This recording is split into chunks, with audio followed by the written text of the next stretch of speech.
आपने वोट दिया मोदी जी का चेहरा देख के, तो चाहे आपका लड़के का चेहरा मुरझाया है, मोदी जी का चमकता हुआ चेहरा रोज टीवी पर अखबार में देखने को आपको मिल रहा है कि नहीं मिल रहा है?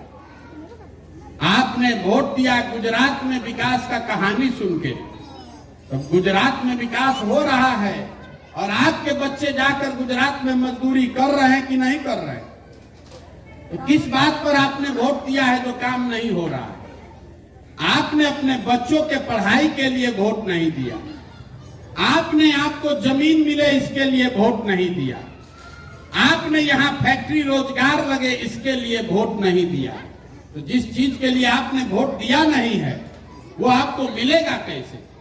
आप बोइएगा बबूल तो आम कहां से खाइएगा? यही बताने चले, हम आपसे वोट नहीं मांगने रहे, आपको हाथ जोड़कर समझाने आए कि वोट जिसको देना है दीजिए, वोट जिसको चाहते हैं उसको दीजिए, लेकिन वोट अपने बच्चों के लिए दीजिए। अगर आप अपने बच्चों की चिंता नहीं कीजिएगा तो दुनिया में कोई नेता, कोई दल आपके बच्चों की चिंता नहीं करेगा। काहे करेगा भाई? देखिए आपके बच्चे यहाँ रोड पर जो दौड़ रहे हैं, आधा से ज्यादा बच्चों के शरीर पर कपड़ा नहीं, आपके छोटे छोटे बच्चों के पैर में हवाई चप्पल नहीं है, लेकिन आपको अपने बच्चों की चिंता नहीं है।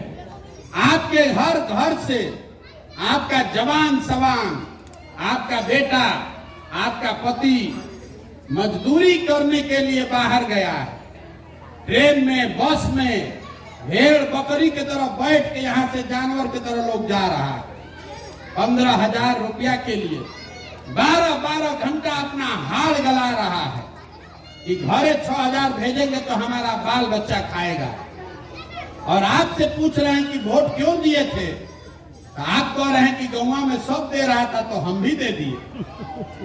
कभी आप भारत पाकिस्तान के नाम पर दे रहे हैं, कभी मंदिर के नाम पर, कभी मस्जिद के नाम पर, कभी हिंदू के नाम पर, कभी मुसलमान के नाम पर, कभी जात के नाम पर, कभी पाकिस्तान चाइना के नाम पर। तो आप नहीं भोगिएगा तो हम भोगेंगे। जब आपको अपने बच्चों के, अपने सामान की चिंता ही नहीं है तो नेता आपका चिंता करेगा? लालू जी का लड़का 9वां नहीं पास है लेकिन उसको मुख्यमंत्री बनना है। बने भाई, क्या दिक्कत है? लोकतंत्र है, जिसको जनता वोट देगी वही बन जाएगा। दिक्कत इस बात से नहीं है कि लालू जी का लड़का 10वां नहीं पास है और मुख्यमंत्री बनना चाहता है।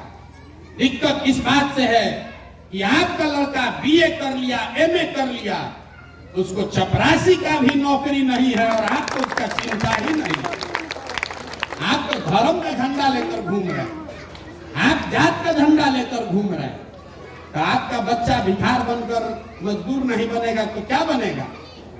यही बताने आए, एक बार आपको हाथ जोड़कर यही समझाने आए। वोट देते समय नेता कहेगा कि देश के लिए वोट दीजिए, कोई कहता है जात के लिए दीजिए, कोई कहता है धर्म के लिए दीजिए। हमारी बात मानिए, एक बार अपने जीवन में वोट अपने बच्चों के लिए दीजिए, अपने बच्चों के लिए वोट दीजिए। और नहीं दीजिएगा तो लिख कर रखिए, कोई दल आ जाए, कोई नेता आ जाए, जिस गरीबी बदहाली में आपका जिंदगी बीता है, आपके बच्चों का भी जिंदगी उसी गरीबी और उसी बदहाली में बीतेगा। कोई नहीं सुधार सकता।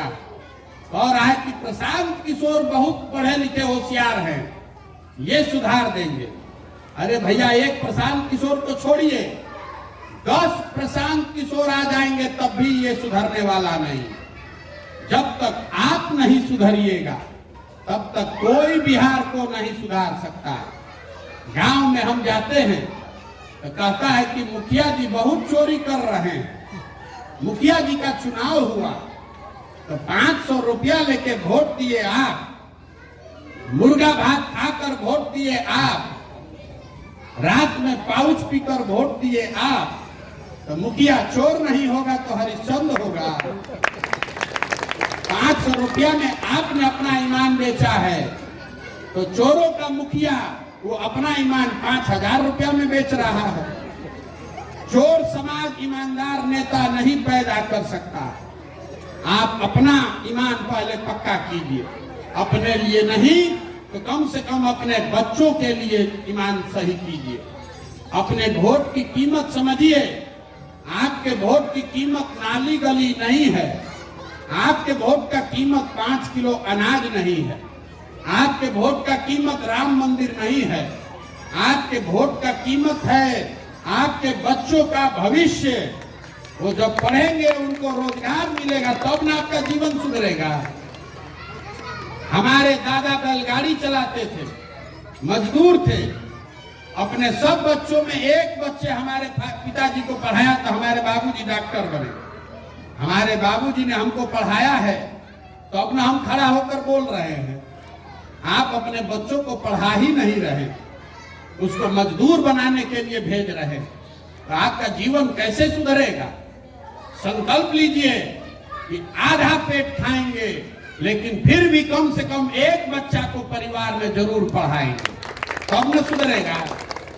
ये जो जन सुराज अभियान है ये वोट मांगने का अभियान नहीं है। हमने आपको पहले कहा कि हम कोई वादा भी नहीं करते, लेकिन इसका एक संकल्प है जो मंडल जी ने बताया। हमको भगवान ने जो शक्ति बुद्धि दिया है वो सब लगाकर हमने एक संकल्प बनाया है कि जब ये नई व्यवस्था बने, स्कूल कॉलेज सड़क अस्पताल जब बनेगा तब बनेगा, लेकिन जब ये नई व्यवस्था बने तो साल भर के अंदर जितने आपके घर के बच्चे बाहर जाकर मजदूरी कर रहे हैं और जो लड़के यहाँ बेरोजगार बैठे हैं, सभी के लिए 10 से 15,000 रुपया का रोजगार का व्यवस्था यहीं पर स्थानीय स्तर पर किया जाए। अब आप बताइए कि आपको 5 किलो अनाज चाहिए कि रोजगार चाहिए? रोजगार चाहिए। सोच के बताइए, 5 किलो अनाज चाहिए कि रोजगार चाहिए? रोजगार। आपको अपने बच्चों के लिए पढ़ाई चाहिए कि जात का नेता चाहिए? बच्चों को पढ़ाई। फिर से सोच के बता लीजिए, जात चाहिए कि अपने बच्चों के लिए पढ़ाई चाहिए?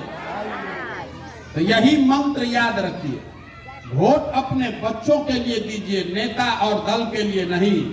और वोट पढ़ाई और रोजगार के लिए दीजिए। वोट जिसको देना है दीजिए, लेकिन वोट अपने बच्चों के लिए दीजिए। इसी से बिहार सुधरेगा, कोई दूसरा रास्ता नहीं है।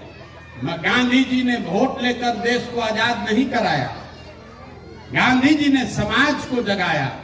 गांधी जी आगे आगे चले, पीछे से पूरा समाज चला, तो अब न देश आजाद हुआ।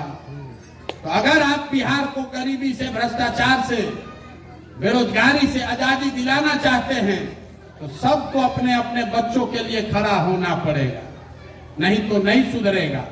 यही बताने आए हैं। अच्छा लगे तो जुड़िए और नहीं अच्छा लगे तो जिस दल, जिस विचारधारा, जिस जाति, जिस नेता के साथ हैं उसके साथ रहिए, लेकिन गलती कीजिएगा तो आने वाले समय में अपने बच्चों के भविष्य के लिए आप स्वयं ही जिम्मेवार होइएगा। ये मत कहिएगा कि भैया विकल्प नहीं है।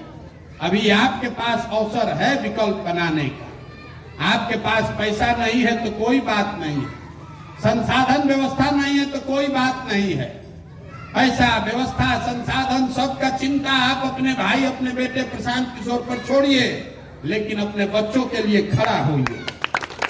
और अगर नहीं खड़ा होइएगा तो इसी कत्लखाना में जिंदगी भर आपको भोगना पड़ेगा। यही बताने आए हैं। समझ में आए तो बहुत अच्छा, न समझ में आए तो उससे भी अच्छा।